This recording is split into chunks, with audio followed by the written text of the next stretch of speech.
Speaker साहब के यहाँ से जब हमको चुना आएगी या हमारे ऊपर जो आरोप लगाया वहीं से पूछा जाएगा हमसे जवाब, तो उनको जवाब देंगे हम सम्मान्य स्पीकर साहब। लेकिन आप पर गंभीर आरोप है कि आपने एंटी पार्टी एक्टिविटीज किया है, पार्टी के खिलाफ बात है, वो कोई प्रमाण होना चाहिए ना।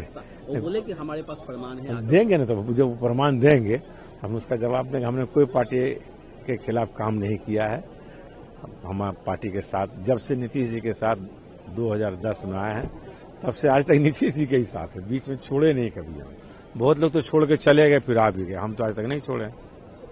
तो आपने पार्टी के खिलाफ कोई कार्रवाई अगर नहीं की, पार्टी के खिलाफ कोई काम नहीं किया है, तो फिर क्यों आपकी सदस्यता वो जाने ना, हमने वो जाने, हमने नहीं किया। हम जानते हैं कि नहीं किए हैं, अब वो उनको क्या आधार है वो जाने। कुछ तो पार्टी में गड़बड़ हुआ होगा तभी तो इतना बड़ा हमको कैसे पता चलेगा उनको किस बात के, मेरे किस एक्शन से उनको खराब लगा, कौन बात हम पार्टी के खिलाफ कर दी, वो बीत के दिए होंगे स्पीकर साहब के यहाँ सम्मानीय, तो वहाँ जवाब दे देंगे। कहा यह भी जा रहा है कि चूंकि आपके लड़के ने आरजेडी से चुनाव लड़ा था और आपने प्रचार किया, इसलिए फैसला लिया है पार्टी ने। नहीं, मेरा बेटा आरजेडी से चुनाव लड़ा, बेटा तो स्वतंत्र है, वो कोई हमारे किसी का बेटा जो बालिग हो गया वो किस दल में रहेगा, कहाँ से चुनाव लड़ेगा नहीं लड़ेगा, ऐसा तो प्रतिबंध है नहीं कि हम यदि जदयू के सांसद हैं मेरा पूरा परिवार जदयू का ही सदस्य हो जाएगा, ऐसा कहाँ है।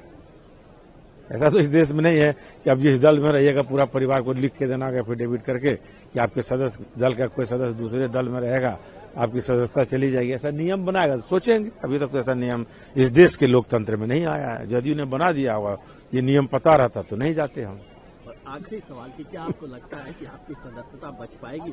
हम वो नहीं कहा, वो तो स्पीकर साहब जब देखेंगे सदस्यता, जो सांसद की सदस्यता है वो तो स्पीकर, इसमें तो ये तो पार्लियामेंट में भी नहीं आता है ना, ये तो स्पेशल सम्मान्य लोकसभा अध्यक्ष को विशेषाधिकार प्राप्त है, वो खुद से सुनवाई करते हैं अपने चेम्बर में और वो निर्णय लेते हैं, ये तो हाउस में भी नहीं आता है। इसलिए स्पीकर साहब को लगेगा कि हम पार्टी विरोधी कोई काम किए तब न, ऐसे कोई कह देगा कि हम पार्टी विरोधी किए तो हो जाएगा। हमने कब व्हीप का उल्लंघन किया या कहाँ क्या किया, तो कभी नहीं किया आज तक।